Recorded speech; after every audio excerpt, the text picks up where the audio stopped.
இந்த போராட்ட வெளியில் ஸ்ரீதரன் அவர்கள் செல்வம் அடைக்கல்நாதன் போன்றவர்களோட ஒரு சிறிய உரையாடல் ஒன்று நடத்துகின்றார்.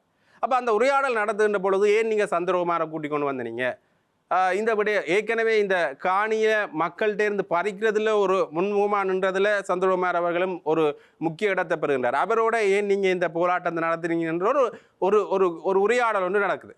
அந்த உரையாடலில் என்ன பார்த்தீங்கன்னா முழுமையாக இந்த சந்திரகுமாருக்கு எதிரான ஒரு விடயத்தை ஸ்ரீதரன் அவர்கள் சொல்கிறார்.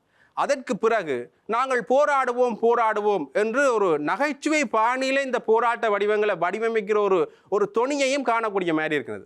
ஆகவே ஒரு வகையில் பார்க்கின்ற பொழுது சந்திரகுமார் அவர்கள் ஸ்ரீதரனுக்கு எதிரான நிலைப்பாட்டில் இருக்கிறார் என்ற வகையில் இவர்களுடைய எதிர்ப்பு அரசியலையும் அதில் பேசிட்டு மக்களுடைய போராட்டங்களை ஒரு எள்ளி நகையாடுற வகையில் அதில் ஒரு கேலிக்குள்ளாக்குற ஒரு பாணியையும் பார்க்கக்கூடிய மாதிரி இருக்கிறது. ஆகவே இந்த மக்கள் போராட்டங்கள், மக்கள் தொடர்ந்து இந்த போராட்டங்களில் குவிகிறதாக இருக்கட்டும், மக்கள் போராட்ட வடிவங்களை ஏற்றுக்கொள்றதாக இருக்கட்டும், இது எல்லாமே மக்களுக்காக கட்சிகள் செயல்படுகின்றன என்கின்ற ஒரு நம்பிக்கையில் தான்.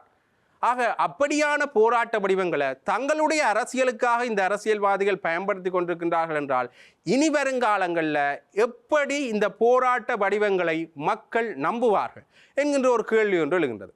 அது மட்டும் இல்லாமல் இந்த கட்சிகளிலேயே தமிழர்கள் சார்ந்து பேசக்கூடிய அல்ல தமிழ் தேசிய பரப்பில் இப்பயுமே நிலைச்சிருக்கக்கூடிய மிகப்பெரிய கட்சி அல்லது முன்னணி கட்சி என்று சொல்லுகின்ற தமிழரசு கட்சிகளில் இந்த தமிழர்கள் சார்ந்த நிலைப்பாடு தொடர்பாக எந்த அளவுக்கு பேசப்படுகின்றது? முன்னைய காலகட்டங்களில் சுமந்திரன் பெரும்பாலான தமிழர்கள் போராட்டங்களில் கலந்து கொண்டிருந்தாராண்டா இல்லை.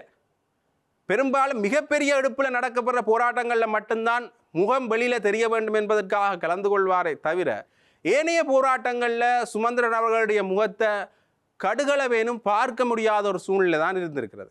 ஆகவே இப்போ இவருக்கு இந்த போராட்டங்கள் ஏன் தேவைப்படுகின்றன என்றால் ஏதோ ஒரு வகையில் தமிழர்கள் மத்தியில் தன்னை நிலைநிறுத்திக் கொள்ள வேண்டிய ஒரு தேவை ஒன்று இவருக்கு இருக்கின்றது.